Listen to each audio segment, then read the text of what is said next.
Wir sind in Antwerpen im Sportpalais und hier ist eine Veranstaltung von Zillion. Das ist oder war ein berühmter Club in Antwerpen. Die machen jetzt große Veranstaltungen.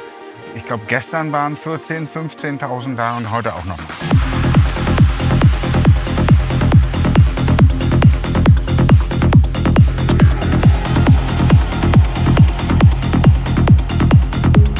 Also als Wiederholung ist es nie. Ich habe zwar immer eine klare Vorstellung von dem, was ich machen möchte, aber wie es dann letztendlich ist doch immer auch entscheidend abhängig davon, was machen die Leute und wie ist die Energie in dem Raum. Und insofern ist jede Show wirklich anders. Auch das Setup, was ich habe, ist halt insofern besonders, dass ich eben keine fertigen Tracks von irgendjemandem spiele, sondern sind halt wirklich Produktionsfiles. Und selbst wenn ich Sachen von anderen Leuten spiele, dann eben in meiner produzierten Version, was ich eben dann entsprechend live abrufen kann und da eben auch interaktiv immer einsteigen und Sachen verändern. Und das bleibt dadurch natürlich immer spannend. Was hier ganz anders ist, dass ich quasi Produktionsfiles spiele. Das heißt, wenn man hier sieht, das sind halt keine fertigen Tracks, sondern ich kann jetzt hier, das ist jetzt einfach nur die Bassdrum. Ja, und ich kann hier halt, oder ich kann sie auch ausschalten. Das heißt, ich habe die Möglichkeit, eben komplett interaktiv zu sein und die Sachen eben entsprechend zu bearbeiten und aufzuarbeiten. Ich habe dann mit den Sequenzern hier die Möglichkeit, eben die Sachen dann auch zu synchronisieren.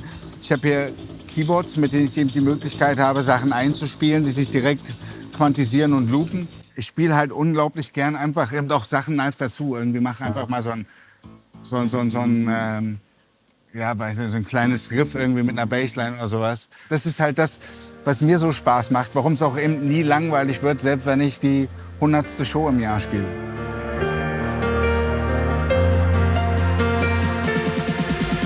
Das ist für mich schon auch ein Stück weit Ehrensache, weil es ging halt darum, ich bin halt wirklich ein Freak, wenn es um elektronische Musik geht. Und die in der bestmöglichen Form zu präsentieren, also dass es so gut klingt, wie es irgendwie geht, auf der einen Seite, aber eben auch all das nutzen, was uns technologisch zur Verfügung steht, um das ganze Feeling, was diese Musik her hat, diesen ganzen Drive, auch wirklich intensiv rüberbringen zu können. Und da ist für mich eben das my weapon of choice.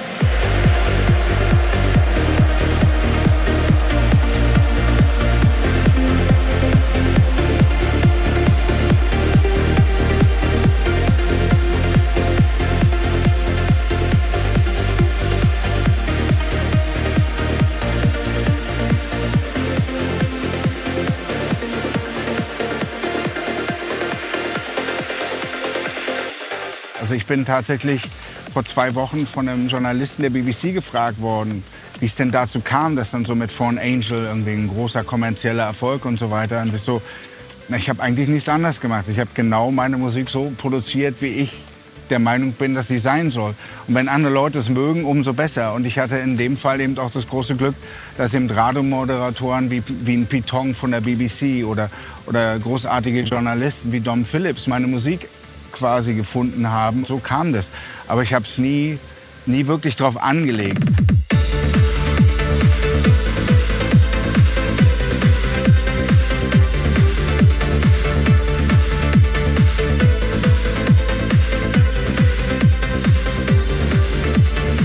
Wenn dann mal das so war, dass irgendwie ein E&A-Manager wie so der kleine Teufel auf der Schulter dazwischen gefunkt hat, wenn man selber so mal als Künstler dann so sagt, welche Richtung geht's denn so?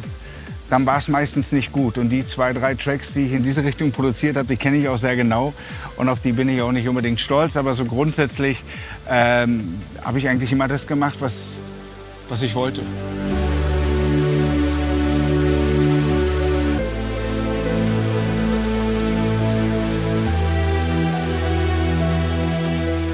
Also ich habe in den letzten 30 Jahren in meiner Karriere schon des Öfteren erlebt, dass jemand versucht hat, in einer gewissen Form, kopieren ist zu viel gesagt, aber es ist zumindest angelehnt an dem, was ich mache, sich musikalisch zu orientieren in der Produktionsweise. Insofern bei AI, das, was zunächst passieren wird, ist, glaube ich, schon ganz klar. Da wird einfach dann versucht, Musik nachzuproduzieren über diese technologischen Möglichkeiten. Ich glaube, das wird irgendwann mal auf so eine Art Qualitätssiegel vom Menschen gemacht hinauslaufen. Weil wir ganz viel haben werden, was eben über Artificial Intelligence einfach so in den Markt gebracht wird. Und natürlich auf der einen Seite eröffnet es ganz viele Möglichkeiten, aber natürlich eben auch gegenteilig.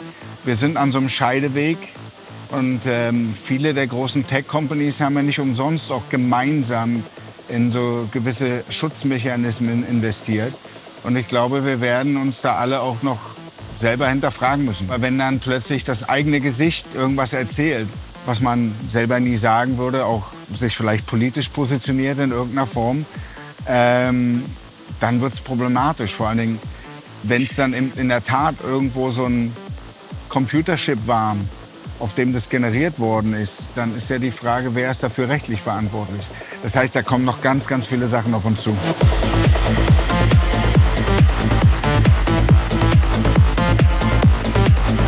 Die ganze Wahrnehmung von Musik als Ganzes hat sich eigentlich verändert.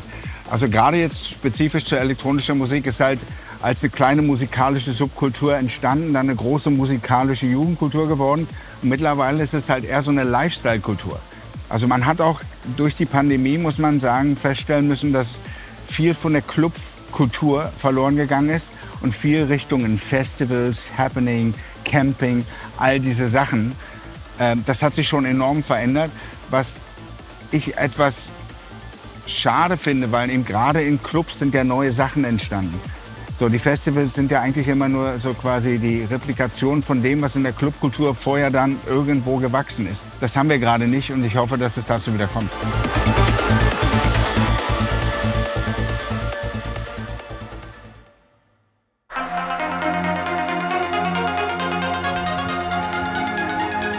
Wir sind jetzt in Berlin in der Spitterstraße. Hier bin ich so teilweise groß geworden. In Eisenhüttenstadt geboren, das ist ein Stückchen weg von hier. Ich bin mit einer alleinerziehenden Mutter als Einzelkind groß geworden. Hier haben wir gewohnt, bevor unser Ausreiseantrag damals dann genehmigt wurde, um die DDR zu verlassen. Meine Eltern haben sich, als ich sehr jung war, scheiden lassen. Also ich hatte dann keinen Kontakt. Was man nicht kennt, vermisst man nicht. Ich hatte ja nie den Vater, mit dem ich dann sonntags Fußball spielen war. Und insofern habe ich es auch nicht vermisst. Ich habe relativ viel Radio gehört immer während der Hausaufgaben. Und irgendwann habe ich dann die allererste Single von The Smiths gehört. Und habe feststellen müssen, dass Musik nicht nur so das Geplänkel im Hintergrund ist, sondern ganz, ganz, ganz viel mehr sein kann. Und von da an war ich einfach ein großer Fan von jedweder Musik, die mir irgendwas bedeutet, also die mich erreicht. Ich wollte immer Journalist werden, weil ich von meiner Mutter auch so erzogen worden bin, immer Fragen zu stellen. Sachen nicht für gegeben hinzunehmen, sondern zu fragen, warum ist das so? Meine Mutter hat einen Ausreiseantrag gestellt. Den musste ich dann ab, ich glaube, dem 16. Lebensjahr selbst bestätigen und auch stellen. Und von da an war es dann auch so, dass wir unter Beobachtung standen. Also es war so, dass quasi direkt hinter mir, da haben wir gewohnt, und so diagonal rüber in der zweiten Etage saßen sie dann und haben uns beobachtet. Also wir sind am 1. November ausgereist. Dann haben die entsprechenden Behördengänge in Hamburg alle absolviert, als wir dann abends vom Fernseher saßen. Und dann lief plötzlich so ein Newsband durch. Da stand dann, dass die Berliner Mauer wohl jetzt offen sei und dass Reisemöglichkeiten gegeben sind. Wir haben das erst gar nicht so richtig nachvollziehen können, was da abgeht. Ausreisewillige DDR-Bürger müssen nach den Worten von SED-Politbüro-Mitglied Schabowski nicht mehr den Umweg über die Tschechoslowakei nehmen. Waren wir natürlich alle sehr aufgelöst. Also ich vor Begeisterung. Meine Mutter hat es natürlich zunächst etwas anders gesehen, weil sie in dem Moment alles verloren hatte. Wir mussten ja alles hier lassen. Und wäre das Ganze eine Woche vorher passiert, dann hätten wir zumindest noch eine Wohnung gehabt und einen Fernseher und eine Waschmaschine.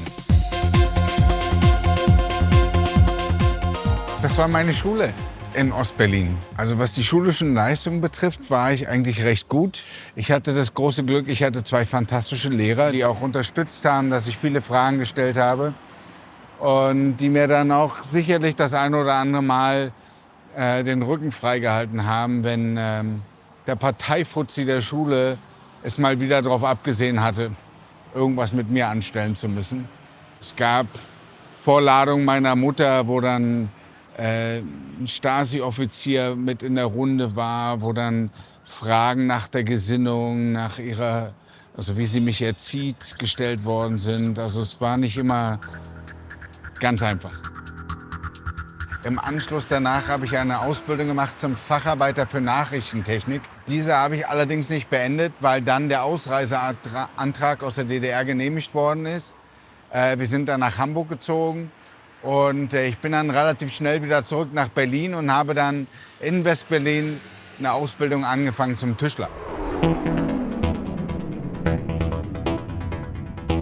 Das ist der Eingang zu einem der berühmtesten und ja, ich glaube auch wichtigsten Clubs, den Berlin je hatte. Das war das alte originale UFO. Also das war lange vor der Zeit, als ich angefangen habe zu spielen und aufzulegen. Hier war ich einfach nur als Gast, als einer der 50, 60 Verrückten, die es damals in Berlin gab, die diese Musik mochten. Es gab damals beim SFB Monika Dietl, eine Radiomoderatorin, die hat mir quasi alles Mögliche erklärt, wie die Musik so funktioniert, was so passiert. Aber eben natürlich ich auf der falschen Seite der Mauer vorm Radio. Werbespot für Ecstasy steht in englischen Zeitungen über I Just Feel. Ha, da kann man ja wirklich nur lachen. Und natürlich war das das Erste, was ich gemacht habe, als die Mauer weg war. Bin in all die Clubs gerannt und habe dann auch angefangen, so Tapes zu mixen für mich selbst, für Freunde. Einer meiner Freunde hat dann mal so ein Tape weitergereicht, als er das Tresor aufgemacht hat an der Tür. Und so kam es zu meinem ersten Gig. Also ich habe wahrscheinlich 3, 4 Tage vorher nichts gegessen. Wenn man natürlich zu Hause einfach nur so ein bisschen Mixtapes macht, dreht man den Bass raus, man macht es nicht so laut, damit die Oma, die oben drüber wohnt, nicht gestört wird. Und plötzlich hatten die da dieses riesen Bose Bassrohrsystem und ich habe Sachen in der Musik gehört, die waren vorher gar nicht existent für mich. Insofern war es ein bisschen erschreckend, aber auch sehr, sehr motivierend und sehr, sehr spannend und ich wusste, das möchte ich machen. Meine Mutter hatte, glaube ich, immer das Vertrauen in mich so erzogen zu haben, dass wenn ich sowas mache, das dann eben auch ganz und richtig. Und dass das nicht einfach nur irgend so ein Fling ist, irgendeine wilde Idee, die ich gerade habe und mein Leben ruiniere, weil ich jetzt 3, 4 Jahre feiern will, sondern eben das Ganze eben dann auch professionell umsetzen möchte und werde. Rückblickend weiß man natürlich, dass es auch ein Stück weit eine Kulturrevolution war und eine Jugendkultur entstanden ist, die den ganzen Globus erfasst hat. Aber wir waren einfach mittendrin, hatten Spaß, alles war möglich. Die Musik, die wir hören wollten, die mussten wir selber machen, quasi erfinden. Es gab's ja nicht. Es ist nicht wie heute, dass man das Radio anmacht und da läuft irgendwas, was zumindest den Ansatz von elektronischer Musik darstellt. Sondern es gab's schlicht und ergreifend nicht. Und es gab halt viele inspirierte, kreative Köpfe, die einfach angefangen haben, diese Musik zu machen. Und das wiederum hat eben ganz, ganz viele andere kulturelle Aspekte mit hineinbezogen. Es gab ja dann auch viel im Rahmen von Fashion Design zum Beispiel, viel von Lichtkunst und Lichtinstallation, was ja alles in dem Bereich von, ich sag's mal, technoider Kunst quasi zusammenfassbar wäre. Das hat natürlich einfach einen Eindruck hinterlassen, der eben auch bis heute klar zu spüren ist und zumal es ja auch nicht aufgehört hat, sondern es ist ja eine stete Entwicklung. Also elektronische Musik ist ja auch heute noch bei Weitem der Musikstil, der sich am meisten immer und immer wieder selbst erfindet und entwickelt und weiterentwickelt. Wenn ich eine Gitarrenband bin, dann bin ich ein Stück weit festgelegt auf Drummer, Bassist, Gitarrenspieler. Natürlich kann ich in unterschiedlicher Art und Weise meine Instrumente bedienen, aber der grundsätzliche Sound kommt immer aus denselben 4 Geräten. Und ich kann natürlich irgendwie mit den digitalen Soundwelten ganz andere Dinge erschaffen.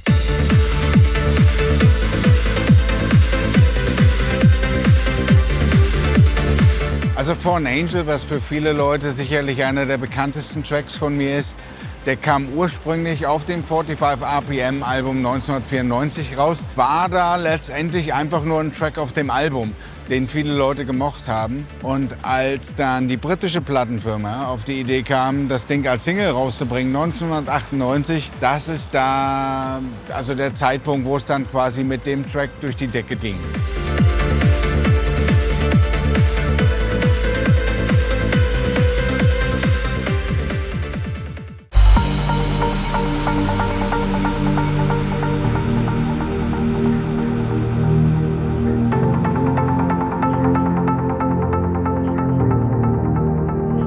Wir sind auf der ehemaligen Raketenbasis Püttner in oder um oder in der Nähe von Castellaun auf dem Festival Nature One.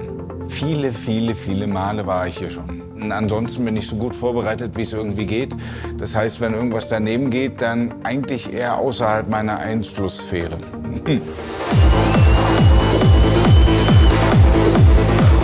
Es gehen natürlich schon mal irgendwelche Sachen daneben, die Technik fällt aus oder ähnliches. Das Heftigste, was mir jemals passiert ist bei einem Auftritt, das war allerdings 2016 in den Niederlanden. Ich war auf einem Festival und die haben halt einfach ein Loch, was da im Bühnenaufbau war, einfach nur mit schwarzem Fabric überspannt. Da bin ich halt durchgesaust und dann mehrere Meter tief nach unten. Und da hört es für mich quasi auch auf, weil das Gehirn es relativ gut macht, dass es dann solche Sachen entweder versteckt oder gar nicht erst weiter aufnimmt. Ich war dann da mit seinem Tourmanager damals und stand da so an der Seite von der Bühne, habe dann so gewartet und das Set angehört und irgendwann war Paul verschwunden von der Bühne. I was watching the live stream because it was live all over the internet, and I would just arrive home and I just switched it on to see, and it just happened right in front of my eyes.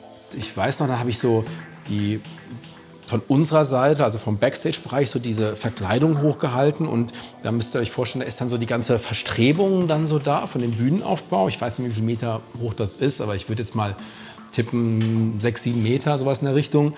Und da habe ich ihn dann so im hinteren Drittel auf dem Boden liegen sehen. Nobody would answer the messages. I was texting people.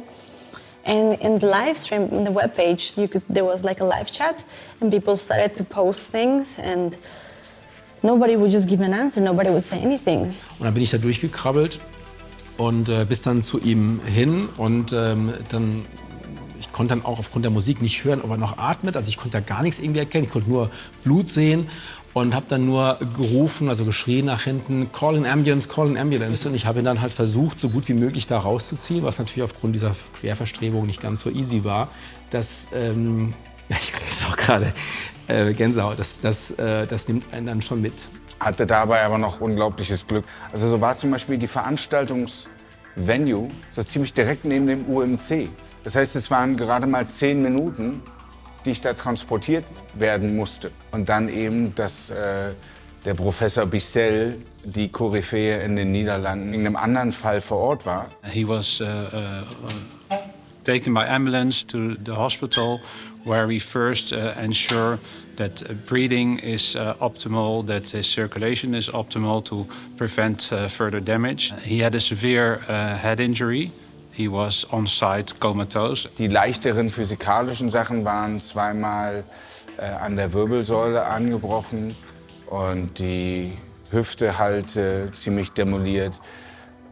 Die schwerwiegenderen Sachen waren eben am Gehirn. Ich hatte an mehreren Stellen Blutungen. Oh, that's a very serious injury. The next flights were all fully booked. There was no way to get there, and due to the time difference, I managed to get there Monday 7 in the morning.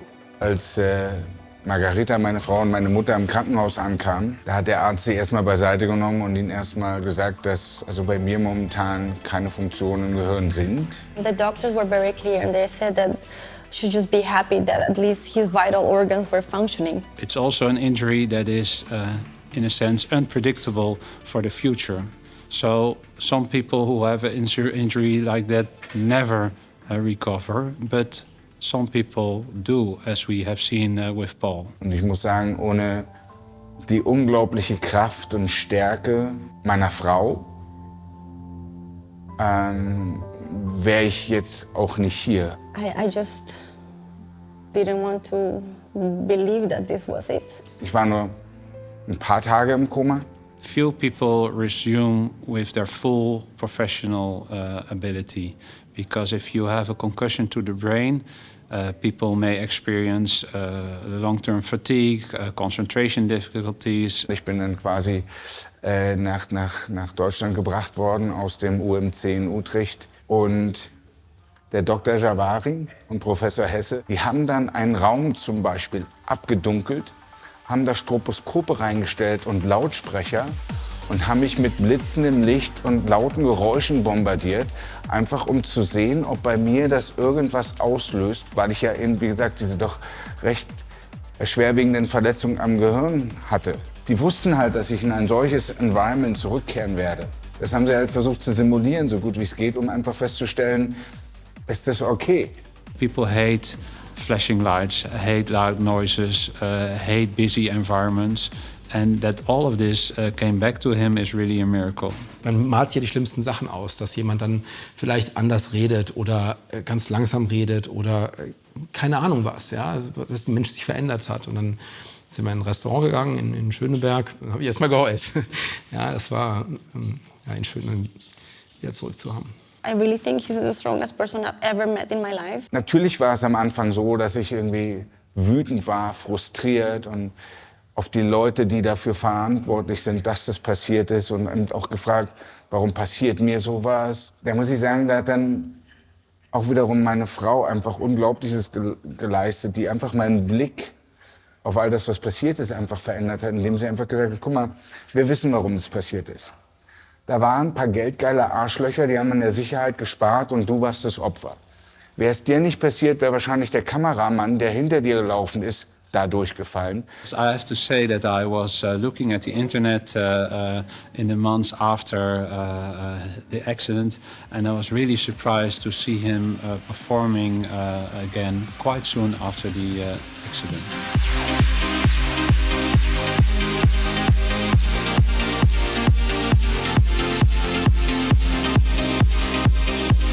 Ich bin halt so ein sogenannter Schmerzpatient, wie so ein Grundsummen, was an Schmerz immer da ist. Das sind Sachen, die werden mich auch bis ans Ende meines Lebens begleiten und auch die, sagen wir mal so, die Vorausschau auf das, was mich in einigen Jahren gesundheitlich erwarten wird, sind jetzt auch nicht unbedingt so, dass man sich jetzt richtig drauf freut. Weil wenn man Verletzungen am Gehirn hat, dann hat man natürlich auch eine höhere Chance, dass diese Verletzungen eben zu den Alterskrankheiten führen, die man nicht so unbedingt haben möchte. I always worry.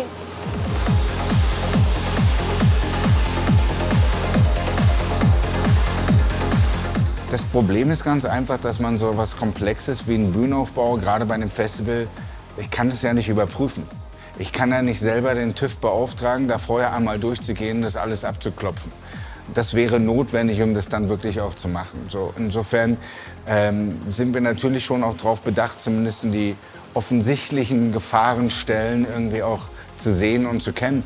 Aber wenn man dann eben solche Jungs hat, wie da in Utrecht, die dafür verantwortlich waren, die einfach eine Gefahrenstelle mit schwarzem Stoff überspannen, dann hilft auch das alles nicht. Dennoch habe ich jetzt aber keine Angst, auf eine Bühne zu gehen. I don't go to the shows, but I listened on YouTube, and it's one of the numbers is on my favorite list. For an Angel, I like it.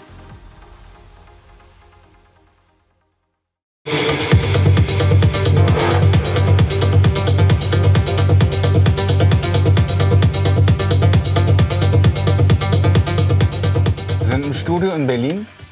Und wir sind so quasi in den letzten Zügen eines neuen Tracks, einer neuen Produktion. Das ist eine Zusammenarbeit mit John Double of Lemming, einem sehr guten Freund, einem fantastischen Kollegen und einem noch besseren Musiker. Ich glaube, es war irgendwo auf USA auf Tour. Und ich habe im Flieger einfach angefangen, so ein bisschen Atmosphärisches zu gestalten. Und das ist quasi so, ich weiß nicht, ob man das so ein bisschen so, ne? Und habe dann da raus und da ringsrum mehr oder weniger Elemente gebaut, so eine Art Intro in einen Track hinein. Und das habe ich dann John geschickt und John kam mit ein paar Elementen zurück. Die habe ich dann wiederum hineingearbeitet, dann habe ich, was ich gemacht habe, nochmal hingeschickt und dann kam das nochmal zurück. Und grundsätzlich ist halt irgendwie so die wesentliche Produktionsarbeit jetzt in meiner Hand. Wir haben letztendlich dann eben aus diesen Ideen, die wir da gemeinsam hatten, eben einen Track gemacht und der wird Against the Algorithm heißen. Weil normalerweise, wenn man die Sachen unterbringen will bei Spotify, muss man die ja mal irgendwie auf 2-3 Minuten oder was runterkürzen. Und das geht bei dem Track einfach nicht. Der ist einfach 9 Minuten lang und ich möchte eigentlicherweise auch, dass diejenigen, die meine Musik hören und hoffentlich auch mögen, sich die Zeit nehmen und sich das mal einmal so komplett anhören, weil das ist wirklich eine sehr, sehr tolle Reise geworden. Das Tolle an Ableton ist, dass wenn du 100 Musiker fragst, was sie da gerade machen, dann wirst du 100 verschiedene Antworten bekommen. Weil es ist halt wirklich so, dass du halt die Möglichkeit hast, sehr intuitiv in deiner sehr, sehr eigenen Form und Art und Weise, wie du arbeiten möchtest, heranzugehen und zu arbeiten.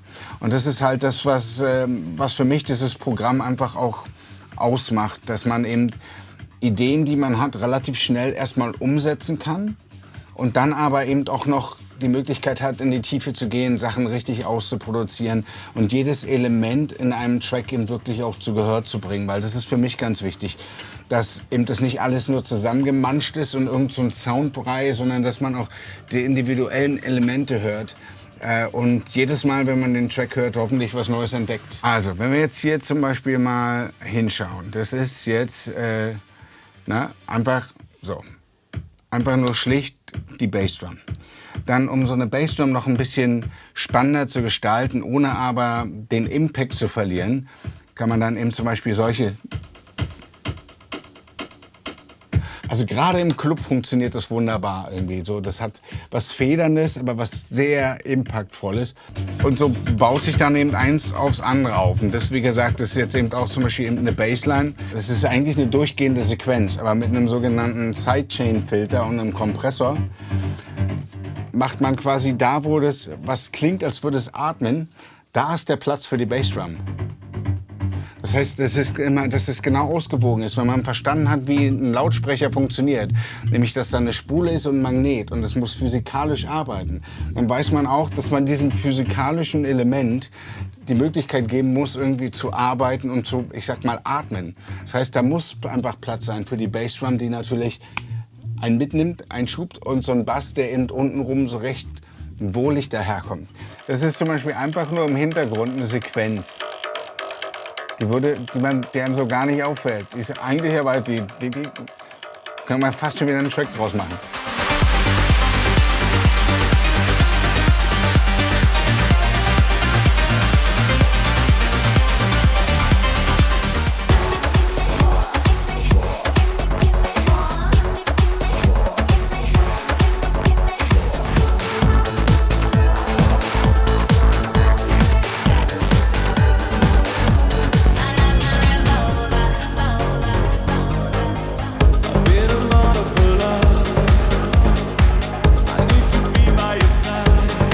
Also ich hatte das große Glück und Vergnügen und Freude, dass ich die Jungs von Depeche Mode kennenlernen durfte und mittlerweile auch dann entsprechend kenne.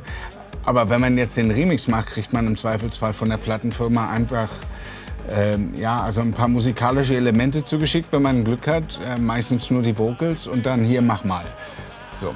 Also da ist jetzt nicht unbedingt, dass man da mit den Leuten im Studio abhängt und an dem Remix arbeitet, weil das würde das Ganze ja auch, also das macht ja keinen Sinn. Also dann wäre es ja wieder eine Koop, wo man gemeinsam dran gearbeitet hat. So, das ist zum Beispiel ein zukünftiger Track, an dem ich gerade arbeite. Der heißt Let Go and Listen. Da kommt gleich auch ein fantastischer Sänger, das ist der Christian Schottstedt. Der hat die Vocals in einem anderen Studio aufgenommen. It is never yours or mine. We only hold it for a time. One day the seed becomes the vine. We grow and let go. We are following the thread, chasing voices in our head. If we could just be here instead of what now and what next. When the crowd disappears, there's a voice that I hear saying, let's go.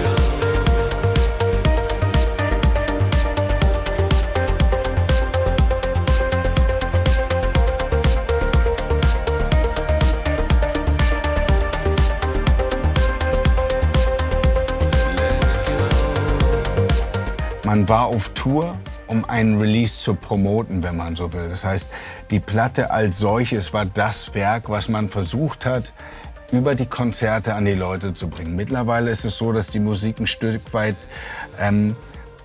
das Verkaufsargument für die Tickets ist, was aber dann in meinem Fall trotzdem nicht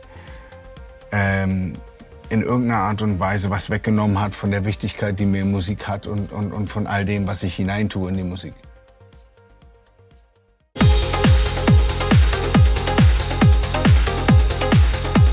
Das Festival heißt Glücksgefühle. Das ist das erste Mal. Wir sind auf einem Ring, wo Autos rumfahren normalerweise, und jetzt wird gefeiert.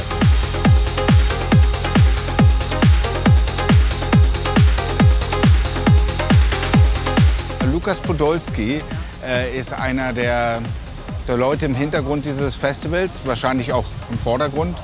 Und also ich finde es schön, er war ja schon immer auch irgendwie in seiner aktiven Fußballerzeit irgendwie immer für Spaß zu haben. Und insofern ist es doch eine tolle Sache, dass er es so auslebt. Viele Grüße.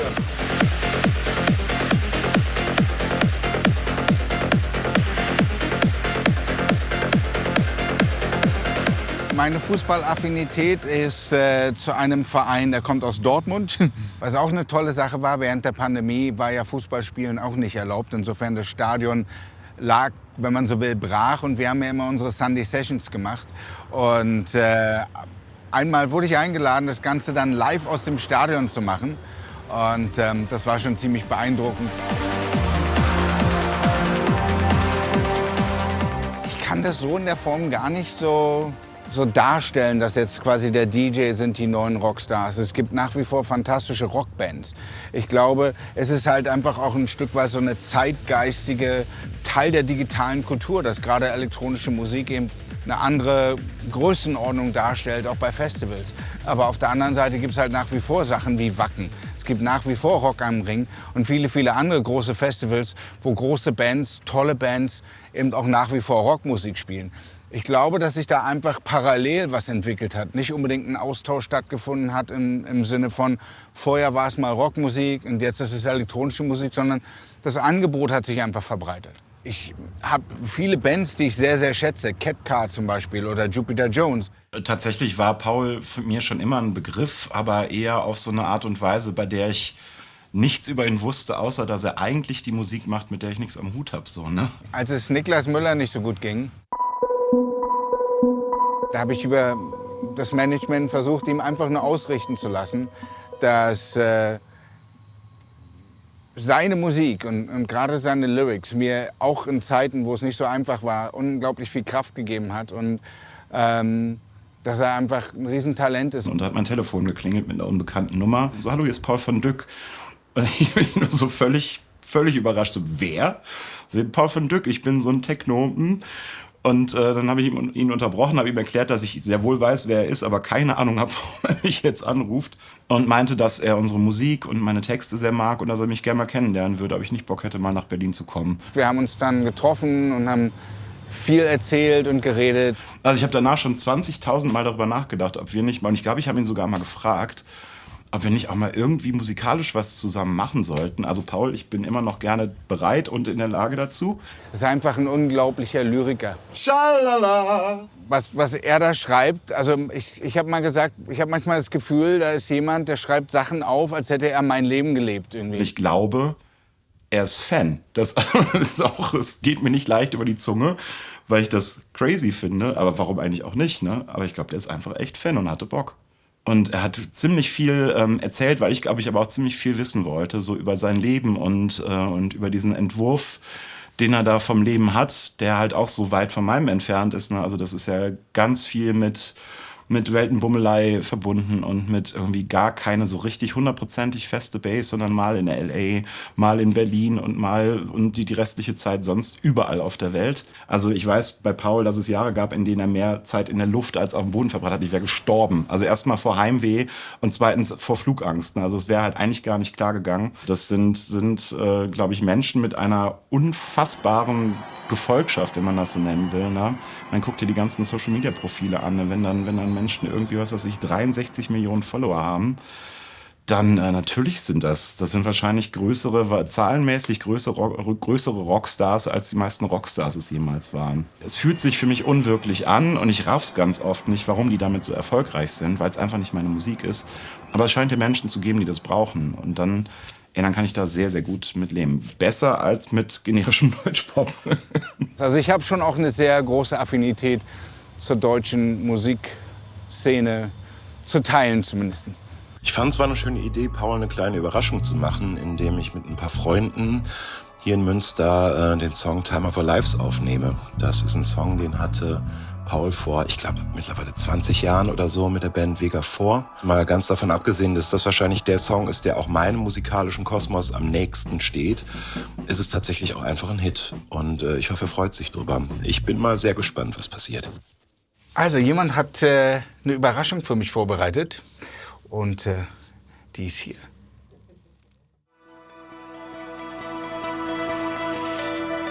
There's a time for us to let go,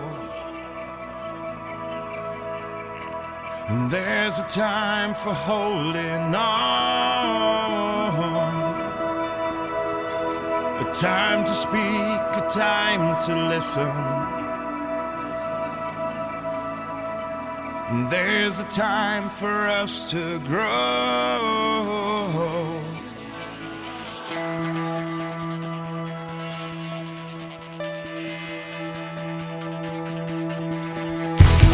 There's a time for laying low down.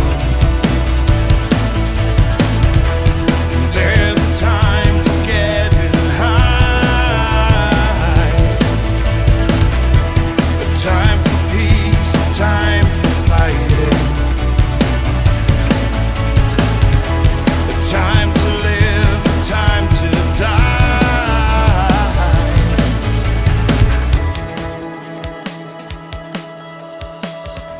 A time to scream, a time for silence. A time for truth against the lie. A time for faith, a time for science. And there's a time for us to shine.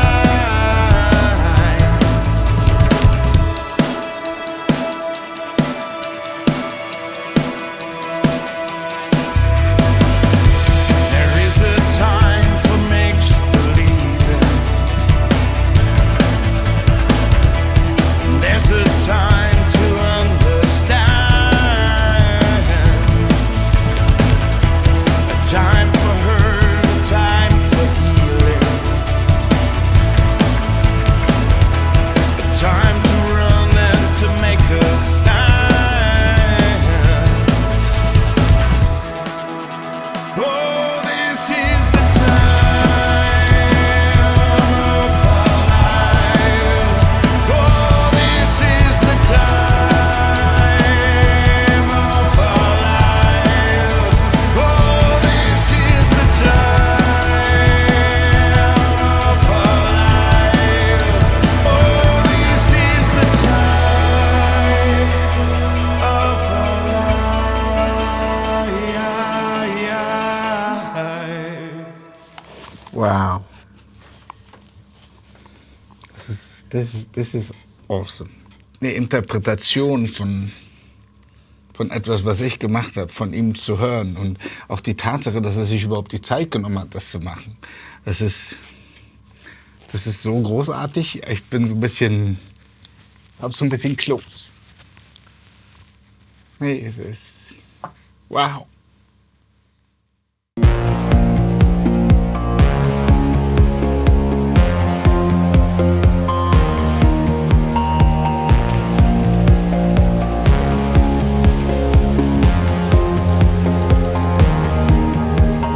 Heute Abend ist Shine. Das ist quasi, wenn man so will, unsere Veranstaltungsbrand. Also das ist nicht unbedingt so ein, wie man das mittlerweile in Ibiza ja relativ häufig hat, so ein Champagner, Spritzen, Spaß und so weiter Club, sondern es geht halt wirklich um die Musik bei unserer Veranstaltung. Und deswegen ist es für mich eben auch immer sehr wichtig. Also ich spiele tatsächlich den ganzen Sommer bei jeder Veranstaltung donnerstags bin ich da vor Ort.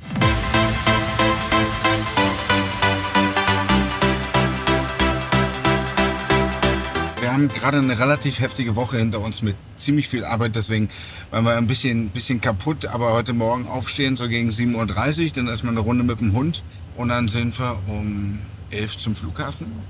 Dann sind wir hierher geflogen Sind jetzt so gegen 16 Uhr gelandet, fahren zum Soundcheck. Does that go into?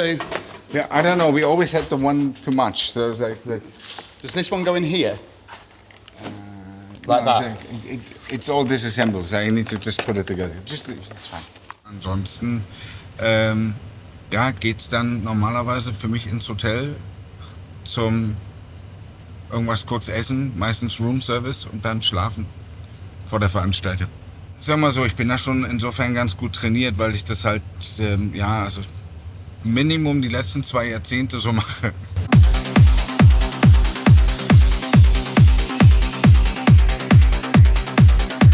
Das Reisen war eigentlich schon immer der anstrengendste Teil von all dem, weil ich kann noch so kaputt sein, noch so müde im Moment, wo ich auf der Bühne stehe und meine Musik spiele und da eben eintauche in diese akustische Welt, ist das alles ein Stück weit vergessen. Also kann mich 10 Minuten vorher noch sehen, wie ich da vielleicht sitze und irgendwie völlig kaputt oder Augen hängen lasse. In dem Moment, wo ich da bin, sieht man mich springen, als wäre ich schon irgendwie seit 2 Stunden am energieaufgeladenen Duracell-Bunny Ablauf. Ich betreibe so einen Aufwand, um elektronische Musik so gut wie es mir möglich ist zu präsentieren, dass ich mir selber nicht die Möglichkeit nehmen will, die Kontrolle darüber zu haben. Also vielleicht trinke ich ein Glas Champagner oder sowas, aber das war's dann auch.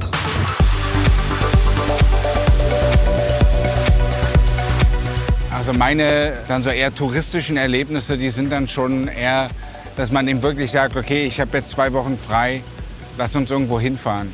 Also es ist tatsächlich so, dass ich zum Beispiel gar nicht so viel kenne von Ibiza selbst. Ich komme zwar seit über 20 Jahren im Sommer mindestens 10, 12, 14 Mal her. Ich komme halt abends her und fliege am nächsten Morgen weg. Insofern, ich kenne so die Hauptstraßen und die Wege von A nach B und den Flughafen, aber das war es dann auch so ein Stück weit. Und insofern gibt es da noch viel für mich zu entdecken auf der Welt, auch wenn ich relativ viel rumgekommen bin.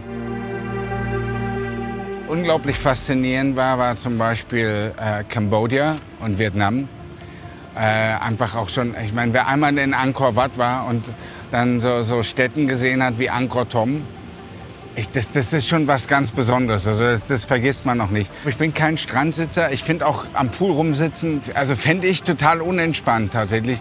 Ich finde dann eher schon irgendwie einfach so in die Hügel wegzuwandern irgendwie und dann mal so zu schauen, was da so ist. Heute sind ein paar Freunde auf der Insel und wir gehen noch was essen. Zum einen natürlich Leute vom Team hier in Ibiza, die maßgeblich dafür sorgen, dass Shine eben auch funktioniert.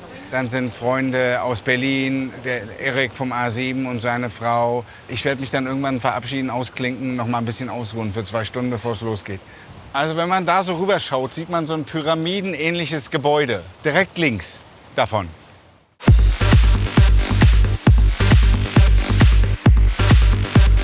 Man hat ja so eine gewisse Idee, was will ich machen, was will ich rüberbringen und so weiter. Aber die Interaktion mit den Leuten ist natürlich das, was das Ganze dann eben auch wesentlich prägt. Insofern bereitet man 10, 20 verschiedene Szenarien vor und hoffentlich wird irgendwie was da draus.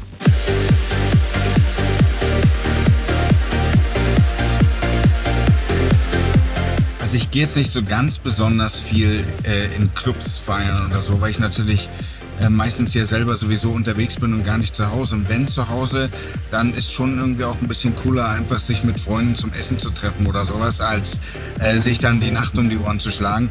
Aber es gibt natürlich auch Veranstaltungen, wo ich dann einfach gern mal irgendwie sehen will, was passiert da, wie geht's da ab. Das gehört ja auch letztendlich dazu. Also das eine ist, dass ich halt selber irgendwie Musiker und DJ bin, aber hauptsächlich bin ich einfach mal Fan dieser Musik und deswegen habe ich natürlich ein Rieseninteresse, auch da alles mitzunehmen, was man erleben kann.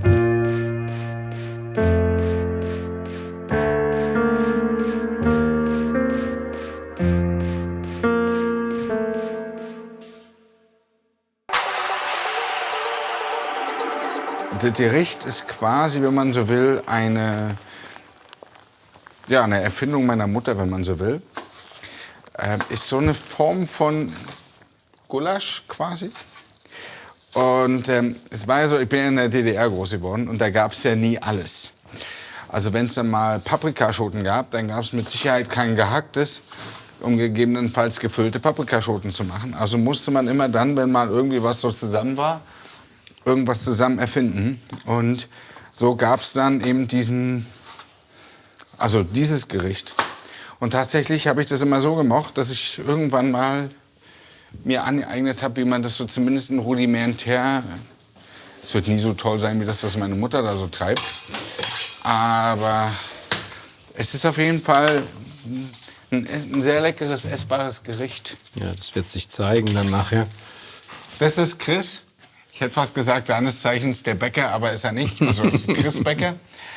Sehr guter Freund. Wir verbringen, wenn wir dann mal nicht unterschiedlicherweise touringmäßig unterwegs sind, öfter mal Zeit miteinander. Quasi so das größere familiäre Umfeld, wenn man so das sagen. Und auch beim Touren ist dann teilweise der Auftritt fast die Nebensache, weil es eigentlich mehr Spaß macht, so die Zeit außenrum zu verbringen. Na, das ist ja sowieso, wobei natürlich der Auftritt nicht, sondern der Rahmen dann ringsrum so bla, aber sonst, ja, recht. Ja. Bevor mir jetzt die Tränen kommen wegen der Zwiebeln. Ich kümmere mich mal um die Kartoffeln. Ich lehre an 3 Hochschulen in Berlin im Schwerpunkt Innovationsmanagement, Neuromarketing und internationales Marketing. Also und dann gibt es noch den Zusatzkurs, wie benutzt man den Spargelschäler bei einem Kartoffeln? Paul ist schon sehr leidenschaftlicher. Er diskutiert super gerne über Politik. Alter Schalter. Also, So schlimm ist es nein. Also schon immer konstruktiv kritisch. Aber dass der mal so irgendwie eine These im Raum stehen lässt, unkommentiert, kannst du eigentlich knicken. Da kommt immer irgendwas, was er dann bemängelt oder was er nochmal hinterfragt und so. Immer cool, ja. Immer auch wirklich, muss sagen, immer super gut informiert mit allem Krams. Aber manchmal anstrengend.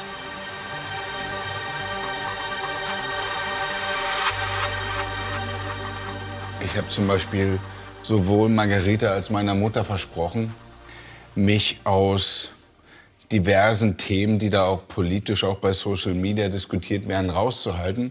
Einfach auch aufgrund der Tatsache, dass weder unsere Behörden noch unsere Zivilgesellschaft für den Schutz garantieren können, dass eben da nicht dann in dem Moment Sachen passieren im Nachhinein nach einer wie auch immer gearteten Äußerung, ob von links oder von rechts oder von wo auch immer. Wir leben leider mittlerweile in einer Gesellschaft, wo Sachen nicht mehr mit einer entsprechenden Tiefe und Zeit mal aufgenommen werden, sondern wo dann einfach draufgehauen wird und das natürlich eben auch auch zu physikalischen Problemen für den einen oder anderen schon geführt hat. Und natürlich können dann Leute sagen, die bei sich auf der Couch sitzen, zu Hause, wo keiner wohnt, wo. Oh, da sagt ja jetzt keiner was zu dem Thema oder dies oder jenes. Möchte ich aber dazu einwerfen, dass bei denen wird auch nicht annonciert, wo sie 3 Tage der Woche sind. Was in meinem Fall eben zum Beispiel so ist. Und einfach auch auf ein gewisses Sicherheitsgefühl. Und das Versprechen einfach an meine Familie lässt mich da ein bisschen zurückhaltender sein, als ich es vielleicht sonst wäre. Ich sag mal, die rote Linie für Privates liegt eigentlich bei all dem, was privat ist, was jemand hat und wie er sich damit zur Schau stellt, ist für mich völlig irrelevant. Wenn da jemand ein Arsch ist, ist er ein Arsch. Er kann noch so reich sein oder so arm sein, das ist mir völlig wurscht. Es geht einfach darum, dass man sich mit Leuten auf Augenhöhe irgendwie unterhalten kann. Und das ist das, was mir sehr, sehr wichtig ist. Es ist halt irgendwie das wirklich reelle Zwischenmenschliche und nicht das aufgesetzte, wir sind im Showbusiness, wir müssen jetzt hier einen auf dicke Hose da machen oder da machen. Vor ein paar Jahren habe ich in Amsterdam gespielt und Margarete und Paul sagten, ey, wir sind da, wir kommen mit. Und wir waren dann abends in einem Club und dann haben wir mit Leuten gesprochen und die wussten ja nicht, wer die beiden sind. Ich habe ja auch nur als Margarete und Paul vorgestellt. Und dann fragte er, was machst du so? Und Paul sagte, ja, ich mache Musik. Und ich dachte mal gucken, was jetzt kommt. Und dann, ja, und was dann so? Und Paul sagte, und das liebe ich so an ihm, dieses Understatement-mäßige, ja, mehr so kleinere Hochzeiten. Und ich dachte so, Und das war halt so für mich dann innerlich so ein Brüller, weil ich dachte, das ist halt so dieses Zurückhaltende, dieses nicht nach außen jetzt irgendwie sich präsentieren wollen oder sich wichtig machen wollen, und hat es auch bis zum Schluss nicht aufgelöst. Und das fand ich super. Manchmal ist es halt ganz einfach so, dass man irgendwie von A nach B nur kommt, wenn man mit dem Privatjet fliegt. Es wäre mir völlig fern, da mein Logo hinten auf das Ding drauf zu ballern, weil man fliegt ja damit, weil man auch ein Stück weit Privatsphäre haben will. Dann quasi zu advertisen auf dem Flügel, wer drin sitzt. Diese Peinlichkeit haben sich nicht wenige tatsächlich auch angetan. Irgendwie, da muss ich ganz ehrlich sagen, das ist einfach nicht notwendig. Und ganz ehrlich, ich komme zwar aus sehr armen Verhältnissen und bin mit einer alleinerziehenden Mutter im Osten groß geworden, und es gab Zeiten, wo ich halt überlegt habe, kaufe ich mir von der Mark heute was zu trinken oder zu essen. Aber vielleicht ist genau auch deswegen mir das, was ich erreicht habe, so viel wert, aber auf einer substanziellen Ebene. Nicht auf so einer Show-off-Ebene, dass ich damit irgendwie so hausieren gehen muss. Keine Ahnung, brauche ich für mein Ego nicht und hat sich so für mich auch nie dargestellt.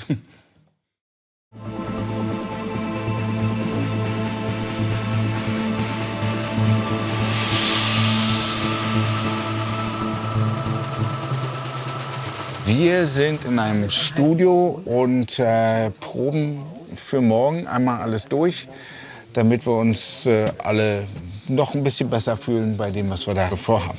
Also so in der Besetzung haben wir schon relativ viele Geschichten gespielt. Von Awardshow in Mexiko über hier ein Riesenfestival, auch in Los Angeles. Ich kann mich erinnern an Moskau, an Florida, Miami, LA und so. Und New York im Central Park. Die menschliche Drum Machine, wenn man so will. Es gibt keinen Drummer, den ich kenne, der so geradeaus auf den Punkt Gas gibt wie der Flo. Und Paul habe ich kennengelernt 2006. Kam der Anruf, dass er was machen wollte mit Live-Drums im Central Park in New York auf der Summer Stage. Über den Flo bin ich da dazugekommen. Der Gott der Geräuschkulissen und der rhythmischen Orgasmen. Wenn ich mich recht erinnere, haben wir mal auf dem Festival mit den Fanta 4 gespielt, wo der Flo auch mitspielt. Und Paul hat nach uns gespielt. Und da haben wir uns kennengelernt. Er hat das gesehen, wie wir so abgehen auf der Bühne, und hat sich dann überlegt, vielleicht hätte ich gern mal beide, die geballte Energie dann irgendwie auf der Bühne. Und das haben wir dann ein paar Mal gemacht bis jetzt. Die wunderbare Stimme von Christian, die man schon aus einem meiner Tracks mit mir kennt. Dann hat er sich noch bereit erklärt, den einen oder anderen Track von mir auch noch musikalisch neu zu interpretieren, gesanglich, was ich schon gehört habe, und es klingt echt geil. Paul ist auf mich zugekommen, ich glaube es war 21 oder 22, und hat mich auf YouTube entdeckt, weil ich der Sänger von einer recht erfolgreichen Depeche Mode Coverband bin, und fand offensichtlich die Stimme nett. Und dann sind wir ins Gespräch gekommen und haben zusammen einen Track aufgenommen, und dann ging es so Stück für Stück vorwärts. Genau. Und jetzt stehe ich hier in L.A. Ja. Ja, und ich sorge dafür, dass es halbwegs vernünftig klingt, und spiele meine Elemente dazu. Insofern haben wir einiges zu tun.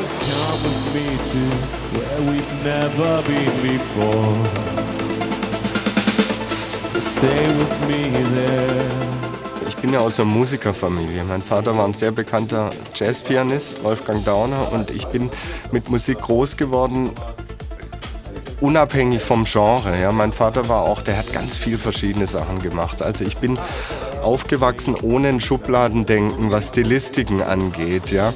Man muss nur für sich rausfinden, was hier bei dieser Art gefragt ist und wie man sich einbringen kann. Und man muss ganz schön aufpassen, dass man da nicht in so Löcher reinfällt, und halt gucken, die Energie versuchen mitzuspüren, die dann von Paul kommt, und das dann zu unterstützen.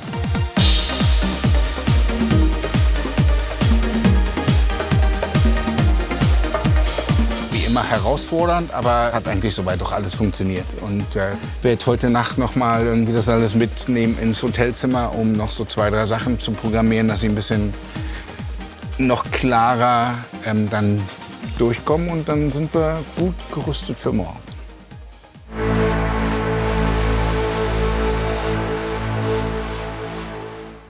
Heute ist insofern besonders, als dass wir unser Solikin-Projekt das erste Mal in den USA präsentieren. Das heißt, ich spiele alles mit der Band. Das ist beeindruckend auf jeden Fall, ne? Vor dem alten Kahn. So direkt vor der Queen Mary, ja, legendäres Schiff und dann die ganze Crowd dazu, toll. Auch als Headliner, als Letzte zu spielen. Die Leute sind super drauf, sind schön verkleidet. Die Festivals, die ich sonst so spiele, sind halt eher so Band-Festivals. Die haben weniger diese ganze Dekoration. Klar, in Europa oder in Deutschland spiele ich ja auch viel große Gigs oder Stadien, aber man kommt nicht so oft auch als deutscher Musiker oder Act nach Amerika und das ist auf jeden Fall aufregend. Man will auch zeigen, dass wir es auch drauf haben.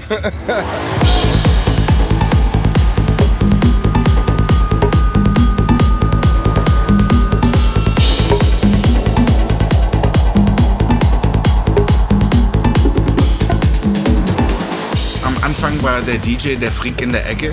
Es war nicht damit zu rechnen, dass diese Musik in irgendeiner Art und Weise mal zur größten Jugendmusikkultur wird, die wir auf diesem Planeten haben.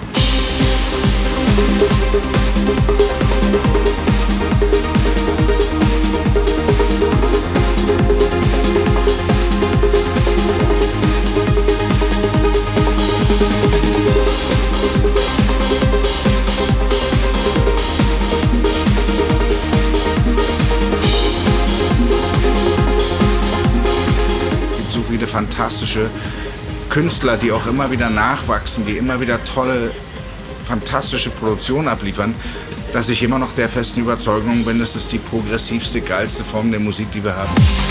From the inside of the moment to the outside of the thought, from the order of the cells, it's all laid out inside the DNA of living, where nothing can go wrong, and I'm in the arms of this song. Dream stage! All the stars and planets are alive. Your music rescues me. Your music rescues me again. Es ist ja relativ schwierig, überhaupt eine Prognose abzugeben. Wo geht's hin? Was passiert? Wir sehen, dass AIs immer eine wichtigere Rolle spielen in unserem Leben. Man sagt, dass dieser sogenannte intellektuelle Übernahmeeffekt so 2030, 2031 stattfindet, also wo quasi AI als Entity intelligenter ist als wir alle hier so zusammen. Ich glaube, das wird eine relativ komplexe Aufgabe für uns als Menschen, damit umzugehen. Und wir werden hoffentlich alle zueinander finden und mit der Herausforderung dann auch entsprechend umgehen können. Weil ansonsten ist es egal, was wir für Musik hören in 20 Jahren. Weil das wird dann eher so eine nebensächliche Betrachtung sein und mit viel Spaß wird das Leben dann nicht mehr zu tun haben, wenn das passiert, was da passieren könnte. Oh, all the stars and planets are alive. Your music rescues me. Your music rescues me again. A giant supernova in the night. Your music rescues me. Your music rescues me again. So all the stars and planets are alive. Your music rescues me. Your music rescues me again. Well, thank you.